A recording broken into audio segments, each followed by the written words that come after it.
అందరికీ నమస్కారం. ఓం శ్రీ మాత్రే నమః. గృహంలో దైవశక్తి ఉంటే ఈ 6 సూచనలు కనిపిస్తాయి. అవేంటో ఇప్పుడు తెలుసుకుందాం. ఇంట్లో ప్రతినిత్యం దీపారాధన చేయడం వల్ల ఆ దీపం నుంచి వచ్చే పొగ వల్ల ఇంట్లో పాజిటివ్ ఎనర్జీ అనేది ఎప్పటికీ అలాగే ఉంటుంది. సాధారణంగా దీపారాధనకు నువ్వుల నూనె కానీ ఆవు నెయ్యి కానీ ఉపయోగిస్తాం. వాటి నుండి వెలువడే పొగ ఇంట్లోనే గాలిలో కలుస్తుంది. ఈ గాలిని పీల్చడం వల్ల ఇది మనకు ఆరోగ్యాన్ని ఇస్తుంది. మరి అలాంటి దీపారాధన అనేది ఒక రకంగా ఇప్పుడు కేవలం దేవుడి దగ్గర మాత్రమే పరిమితమైంది. అది కూడా ఆ వెలిగిన కాసేపే. దాని గురించి ఎవరూ ఎక్కువగా పట్టించుకోవడం లేదు. దీపం అనేది కేవలం పూజ గదిలో మాత్రమే కాకుండా మాత అన్నపూర్ణేశ్వరి కొలువుండే వంటింట్లో కూడా ఒక చిన్న దీపం నిత్యం ఏర్పాటు చేసుకోవచ్చు. అలాగే ఇంటి ఈశాన్యంలో కూడా ఒక చిన్న దీపం పెట్టుకోవాలి. ఇలా చేయడం వల్ల ఇంట్లో పాజిటివ్ ఎనర్జీ ఏర్పడుతుంది. ఈ దీపంలో మనం నువ్వుల నూనె లేదా ఆవు నెయ్యి ఇంకా కొన్ని సుగంధ ద్రవ్యాలను వేసి వెలిగించడం వల్ల ఆ దీపం నుండి వెలువడే పొగ ద్వారా వెదజల్లే సువాసన ఏదైతే ఉంటుందో దానివల్ల పాజిటివ్ ఎనర్జీ మన ఇంట్లో ప్రతినిత్యం ఉంటుంది. తద్వారా మన ఇంట్లో దైవశక్తి అనేది పెంపొందించబడుతుంది. ప్రతి ఒక్కరూ కూడా ఇంట్లో దైవశక్తిని పెంపొందించుకోవడానికి ఎప్పుడూ కూడా ఆరాటపడుతూనే ఉంటారు. దానికి కారణం దైవశక్తి అనేది ఎప్పుడైతే ఇంట్లో నిండుగా ఉంటుందో అప్పుడు ఆ ఇంట్లో సమస్యలు కష్టాలు అనేవి తొలగిపోతాయి. సాయంత్రం సమయంలో సంధ్యాదీపం పెట్టిన తర్వాత రాత్రి మనం పడుకునే వరకు కూడా ఆ దీపపు వెలుగు అనేది ఇంట్లో చక్కగా ప్రసరిస్తూ ఉండాలి. అందుకే ప్రతి ఒక్కరూ కూడా సాయంత్రం సమయంలో తప్పకుండా సంధ్యాదీపాన్ని వెలిగించాలి. ఇలా సంధ్యాదీపం వెలిగించడం వలన లక్ష్మీదేవికి ఆహ్వానం పలికినట్టే. అలాగే ఏ ఇంట్లో అయితే అందరూ సంతోషంగా గొడవలు లేకుండా ప్రశాంతంగా ఉంటారో ఆ ఇంట్లో లక్ష్మీదేవి ఉండడానికి ఇష్టపడుతుంది. అలాగే ఏ ఇంట్లో అయితే ఎప్పుడు గొడవలు రోదనలు ఉంటాయో ఆ ఇంట దైవశక్తి అనేది అస్సలు ఉండదు. అతిథులను ఏ ఇంట్లో అయితే మనస్ఫూర్తిగా గౌరవిస్తారో ఆ ఇంట దైవశక్తి ఎల్లప్పుడూ ఉంటుంది. మీ ఇంట్లో నెగటివ్ వైబ్రేషన్స్ అనిపించినప్పుడు ఇల్లంతా కూడా పసుపు రాళ్ళ ఉప్పు వేసిన నీటితో తుడిచి స్నానం చేసే నీటిలో కూడా కొద్దిగా రాళ్ళ ఉప్పు వేసుకొని స్నానం చేయాలి. అలాగే అప్పుడప్పుడు పసుపు నీళ్లు అలాగే గోపంచకంతో కొద్దిగా పసుపును వేసి ఇంట్లో ప్రతి చోట కూడా చల్లాలి. తర్వాత దీపారాధన చేసి ఇంట్లో సాంబ్రాణి ధూపం వెయ్యాలి. ఇలా చేయటం వల్ల ఇంట్లో ఉన్న నెగిటివ్ వైబ్రేషన్స్ పోయి పాజిటివ్ వైబ్రేషన్స్ అనేవి పెరుగుతాయి. అలాగే దైవశక్తి ఆకర్షణ కూడా పెరుగుతుంది. తద్వారా లక్ష్మీదేవి ఆకర్షింపబడుతుంది. మీ ఇంట్లో కుబేర స్థానం బలపడుతుంది. తద్వారా ఇంట్లో ఆర్థిక అభివృద్ధి అనేది పెరుగుతుంది. ఇక మీ ఇంట్లో దైవశక్తి ఉందా లేదా అనే విషయానికి వస్తే మన మనసు ప్రశాంతంగా ఉండి దైవభక్తి ఆరాధన వైపు ఆకర్షిస్తుంది అంటే మన ఇంట్లో దైవశక్తి ఉన్నట్టే అని భావించాలి.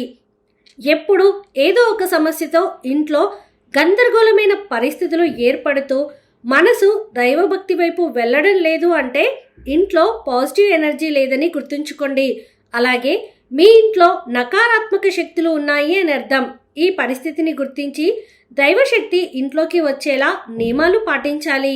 ఇంట్లో నిత్యం దీపారాధన సువాసనలు వెదజల్లుతూ గొడవలు లేకుండా ఉంటే దైవశక్తి మీ ఇంట్లోకి ఆకర్షింపబడుతుందని గుర్తుంచుకోవాలి. హిందూ మతంలో లక్ష్మీదేవికి విశేషమైన ప్రాముఖ్యత ఉంది. సిరి సంపదలకు ప్రతిరూపంగా లక్ష్మీదేవిని కొలుస్తారు.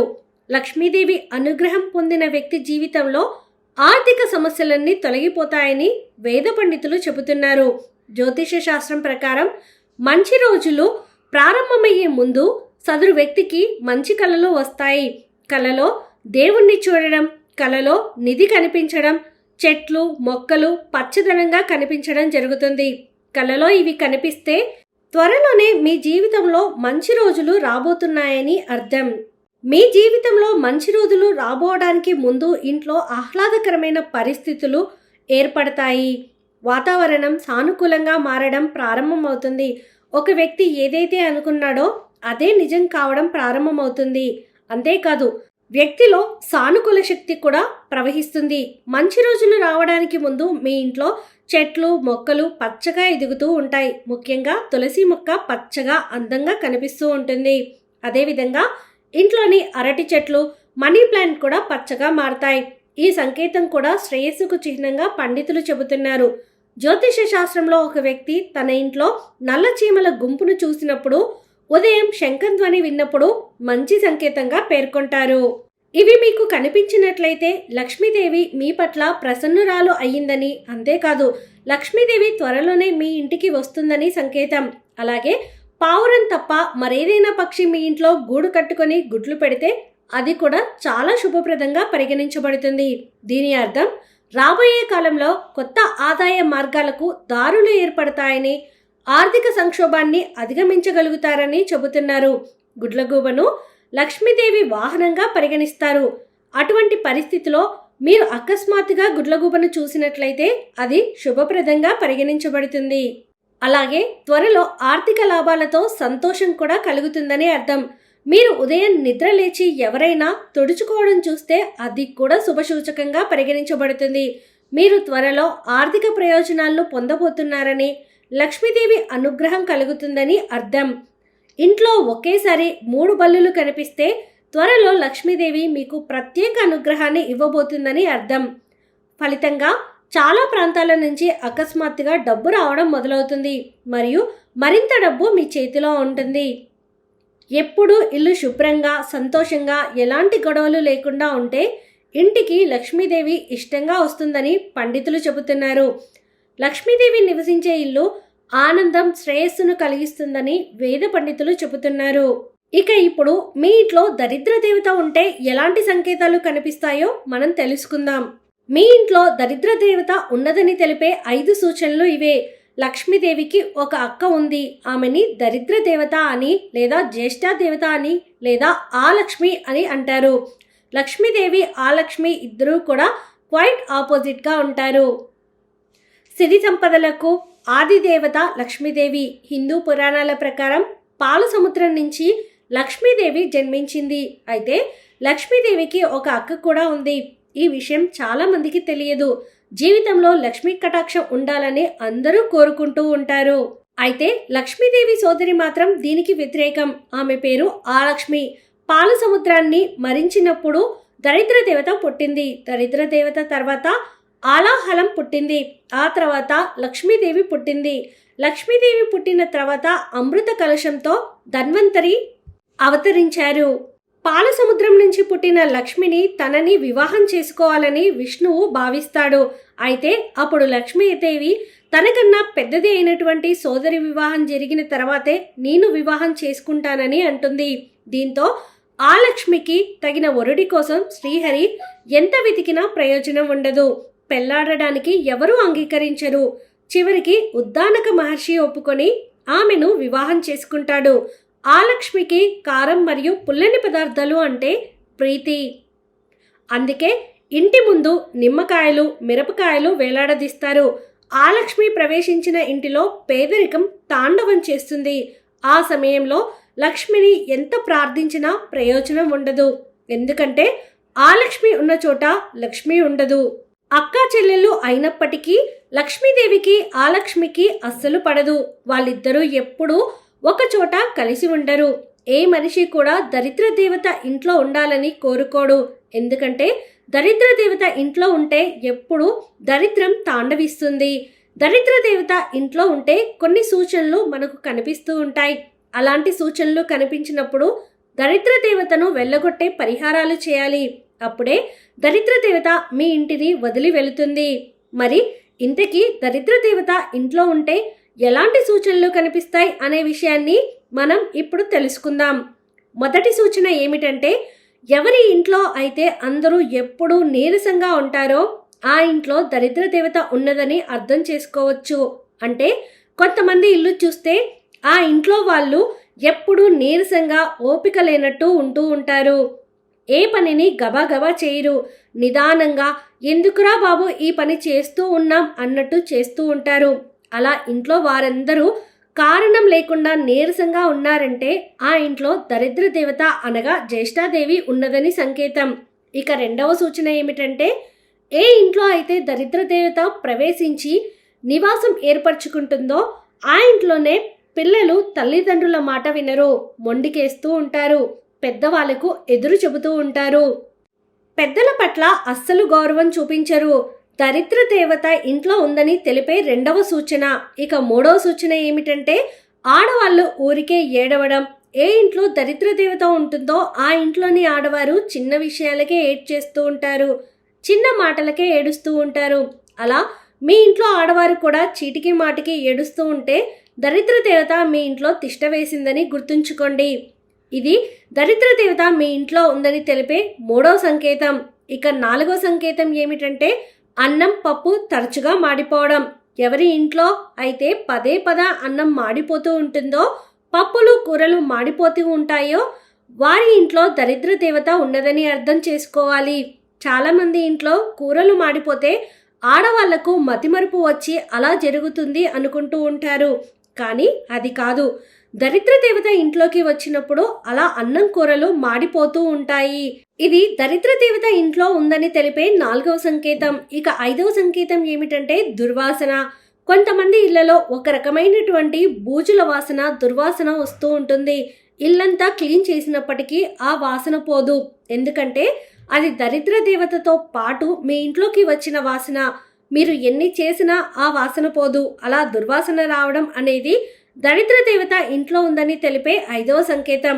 దరిద్ర దేవత ఇంట్లో ఉండడం వలన మనం ఎప్పుడూ కూడా సంతోషంగా ఉండలేం. ఎప్పుడు ఏదో ఒక బాధ మనల్ని పట్టి పీడిస్తుంది. మరి దరిద్ర దేవతను బయటకు పంపించాలంటే కొన్ని ప్రత్యేకమైన చిట్కాలను పాటించాలి. మరి ఆ చిట్కాలు ఏంటో ఇప్పుడు చూద్దాం. ప్రతిరోజు స్నానం చేసిన తర్వాత చిటికెడు పసుపు కలిపి ఆ పసుపు నీటిని ఇంట్లో అన్ని గదుల్లో చల్లాలి. అలా చల్లితే దరిద్ర దేవత తొందరగా ఇల్లు వదిలి వెళ్ళిపోతుంది. తద్వారా లక్ష్మీదేవి మీ ఇంట్లోకి అడుగు పెడుతుంది. అలాగే నెలకు ఒక్కసారి అయినా ఇంట్లో ఉన్న బూజులు దులిపి ఇల్లంతా శుభ్రం చేసుకుంటూ ఉండాలి. అలా చేయడం వల్ల దరిద్ర దేవత ఇంట్లో నుండి పారిపోతుంది. ప్రతిరోజు కూడా పూజ గదిలో అగరవత్తులు వెలిగించండి. సువాసనలు వెదజల్లే ఇంట్లో దరిద్ర దేవత అస్సలు ఉండదు. అలాగే ఎండు కొబ్బరి పొడిలో సాంబ్రాణి గుగ్గిలం కలిపి వారానికి ఒక్కసారి ఆ పొడితో ఇంట్లో ధూపం వేస్తే దెబ్బకు దరిద్ర దేవత మీ ఇల్లు వదిలి పారిపోతుంది. ఎందుకంటే ఈ ధూపం చాలా శక్తివంతమైనది.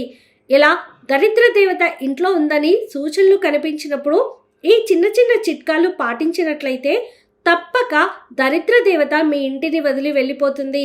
తద్వారా లక్ష్మీదేవి మీ ఇంట్లోకి అడుగు పెడుతుంది. అలాగే ఇప్పుడు అసలు ఏ పనులు చేయడం వల్ల దరిద్ర దేవత మన ఇంట్లోకి ఆకర్షింపబడుతుంది అనే విషయాన్ని కూడా తెలుసుకుందాం.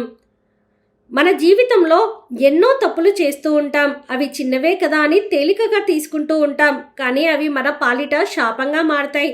అలాగే మన ఇంట్లో దరిద్ర దేవత తిష్ట వేసుకోవడానికి కారణం అవుతాయి.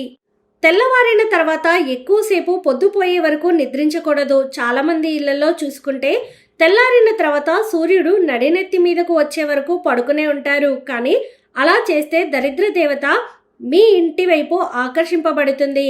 దరిద్ర దేవత మీ ఇంటి వైపు ఆకర్షింపబడకుండా ఉండాలంటే సూర్యోదయం కాకముందే నిద్ర లేవాలి. తెల్లవారక ముందే ఇల్లు ఊడ్చి కల్లాపు చల్లి ఇంటి ముందు ముగ్గు వేయాలి. సూర్యుడు వచ్చాక కల్లాపి చల్లితే సూర్యుడికి ఆగ్రహం వస్తుంది.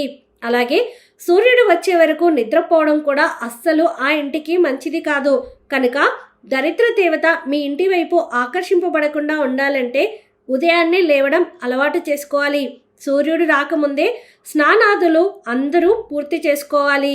ఇలాంటి చిన్న చిన్న చిట్కాలు పాటిస్తే మనకు చాలా మంచి జరుగుతుంది. లేకపోతే దరిద్ర దేవత మీ ఇంటి వైపు ఆకర్షింపబడుతుంది. మీకు ఇబ్బందులే ఎదురవుతాయి. అలాగే ఉదయం నిద్ర లేచిన తర్వాత దుప్పటి ఒక్కసారి దులిపి చక్కగా మడత పెట్టి తర్వాత బయటకు రావాలి. నిద్ర లేచి దుప్పటి మంచం మీద అలా పడేయకూడదు. ఏ ఇంట్లో వారైతే దుప్పటి మడత పెట్టకుండా అలా వదిలేస్తారో ఆ ఇంట్లోకి దరిద్ర దేవత ఆకర్షింపబడుతుంది. అందుకే మంచం మీద దుప్పటి ఖచ్చితంగా మడత పెట్టాల్సిందే. భోజనం చేసిన తర్వాత అలాగే కూర్చోకూడదు. ఎంగిలి పళ్ళం అలాగే ఉంచకూడదు. తొందరగా దాన్ని శుభ్రం చేసుకొని తీరాలి. తిన్న తర్వాత చెయ్యి కడుక్కోకుండా అలాగే కూర్చుంటే దరిద్ర దేవత కూడా మనతో పాటే కూర్చుంటుంది. దరిద్ర దేవత ఆకర్షింపబడి ఇంట్లో వాళ్ళు అనారోగ్యాల పాలవుతారు.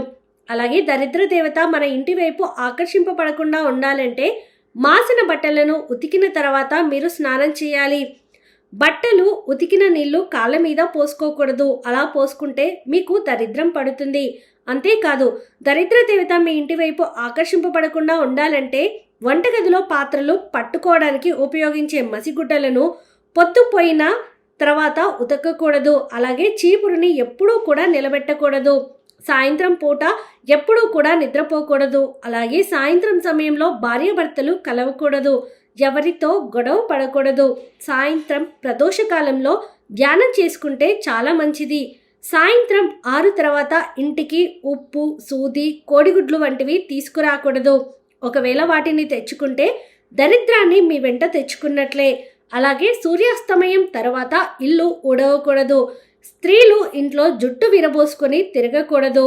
తెలియక చేసే ఇలాంటి పనులతోనే ఇంట్లోకి దరిద్ర దేవత వచ్చి చేరుతుంది. అందుకే మనం కాస్త జాగ్రత్తగా వ్యవహరించి మన ఇంట్లోకి దరిద్ర దేవత రాకుండా చేసుకోవాలి.